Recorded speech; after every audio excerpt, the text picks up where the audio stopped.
Hello friends, வாழைக்காய் இது செஞ்சுக்க பாருங்கள். இப்போ உருண்டை குழம்பு அது எப்படி வேக வச்சு செய்கிறதுன்னு பார்க்கலாங்க.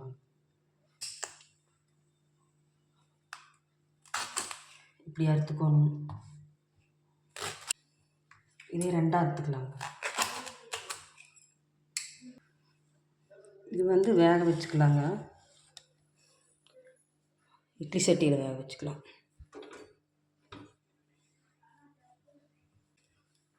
ஒரு 8 நிமிஷம் வேகணுங்க. மூடி வச்சிடலாம்.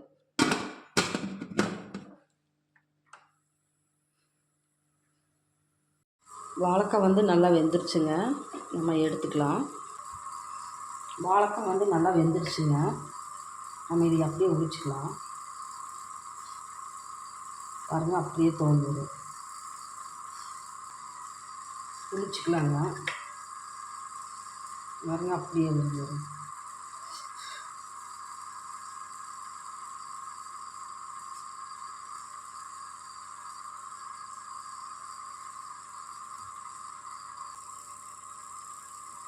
நம்ம சீவிட்டு இருக்க வேண்டியது இல்லைங்க. இப்படியே அறுத்து வச்சிட்டோம்னா தோல் பூரா வெளியே வந்துடும். நல்லா வந்துச்சுன்னா இது பாருங்கள், அமுத்துனா நல்லா உடையுது. ரொம்பவும் வேக விடக்கூடாதுங்க, குழன்னு போயிடும். மெஷர் வச்சு மெஷர் பண்ணிக்கலாங்க. மிக்சியில் போட்டு அடிக்கக்கூடாது. இந்த மாதிரி தான் பண்ணணும். மத்தில் செய்யலாம், இல்லைன்னா இப்படி செஞ்சு இட்லி சட்டியில் தாங்க வேக வைக்கணும். நம்ம வந்து சும்மா சட்டியில் இப்படியெல்லாம் வேக வச்சோம்னா அவ்வளோக்கா நல்லா இருக்காது. இப்படி வேக வச்சிட்டோம்னா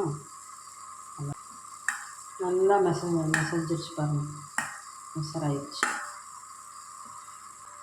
பாருங்கள்.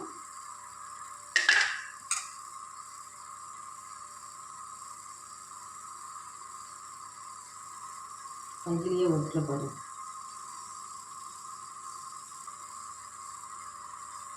பொட்டுக்கடலை மாவு போட்டுக்கலாம். பொட்டுக்கடலை அரைச்சிருக்கிறேன். இது நல்லா இருக்குங்க. பொட்டுக்கடலை டேஸ்ட்டாகவும் இருக்கும்.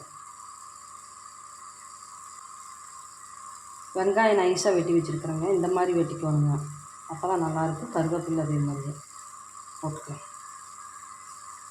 பச்சை மிளகா 4 வெட்டி வச்சுருக்கிறேன். மிளகாத்தூள் போட்டுக்கலாங்க. கொஞ்சம்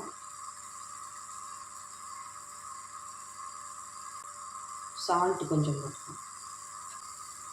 நல்லா பிசைஞ்சிக்கலாம். தண்ணி ஊற்றக்கூடாதுங்க. இந்த வாழைக்காயிலேயே தண்ணி இருக்கும். வாசம் பாருங்க, கமன்னு வரும்.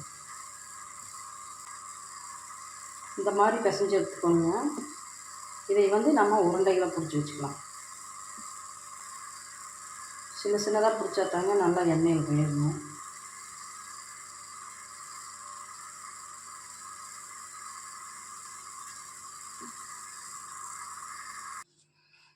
இந்த மாதிரி உருண்டை பிடிச்சி வச்சுக்கோணுங்க.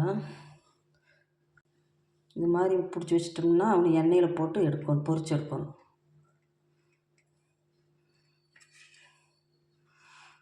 இது பொட்டுக்கடலையில் போட்டுருக்குறேங்க. நம்ம பச்சரிசி மாவு சேர்த்திக்கலாம், கடலை மாவு சேர்த்திக்கலாம், நம்ம என்ன வேணால் சேர்த்திக்கலாம்.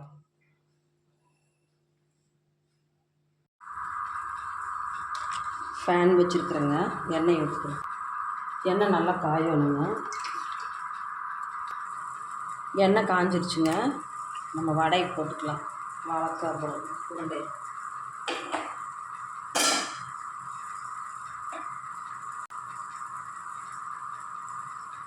ரொம்ப எண்ணெய் காய விடக்கூடாதுங்க. இது வந்து மீடியம் இதில் தான் வச்சு நம்ம போடணும். ரொம்ப அடுப்பு வேகாமல் எரியக்கூடாது. உள்ளெல்லாம் வேகாது.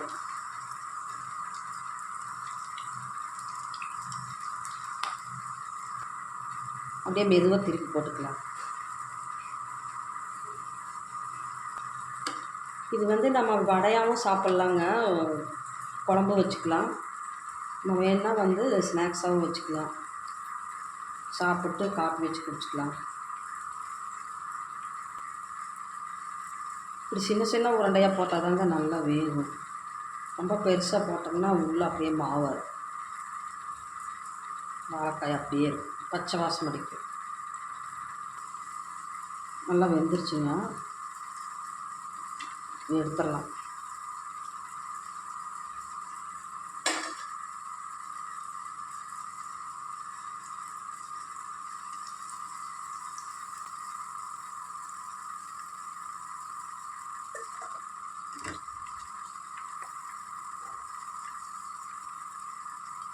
நல்லா வெந்துருச்சு பாருங்கள், நல்லா வெந்துருக்கு பாருங்கள், அப்படியே உடையுது வரும். பொட்டுக்கலைக்கு வந்து சூப்பராக இருக்குங்க. தாளிச்சிக்கலாங்க, குழம்பு தாளிச்சிக்கலாம். எண்ணெய் ஊற்றிட்டேன், கிராம்பு 3, சோம்பு கொஞ்சம், ஒரு பட்டை, ஒரு ஏலக்காய், ஒரு பிரிஞ்சி இலை, ஒரு கல்பாசி போட்டு தாளிச்சிக்கலாம்.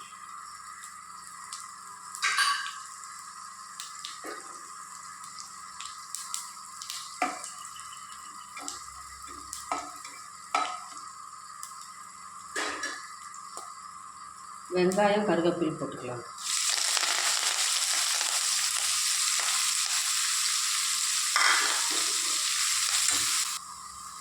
வெங்காயம் வணங்கிடுச்சுங்க,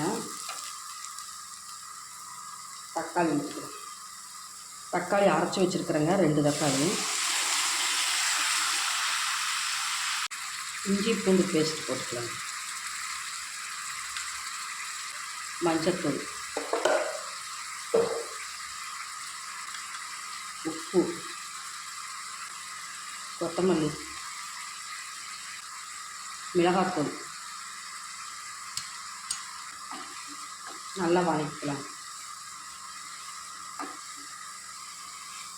நல்லா வெந்துருச்சுங்க, தண்ணி ஊற்றிக்கலாம்.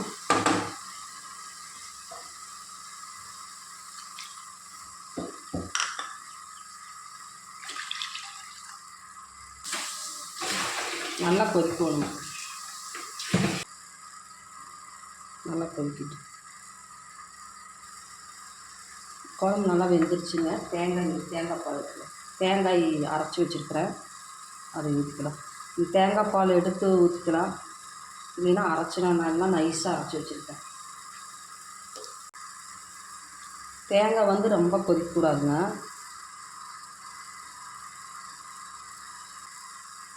வாழைக்காய் கோலா உருண்டை எடுத்து போட்டுக்கலாம். தேங்காய் வந்து ஒரே கொதியில் நிறுத்திடணுங்க. இது நல்லா கொதித்த பின்னாடி நம்ம அடுப்பை ஆஃப் பண்ணிடலாம். நல்லா கொதிக்குது, நல்லா கொதிச்சிருச்சுங்க, அடுப்பு ஆஃப் பண்ணிடலாம். வாழைக்காய் கோலா உருண்டை குழம்பு இது மாதிரி நீங்களும் செஞ்சு பாருங்கள், டேஸ்ட் எப்படி இருக்குதுன்ட்டு. இது குழந்தைகளாம் நல்லா விரும்பி சாப்பிடுவாங்க.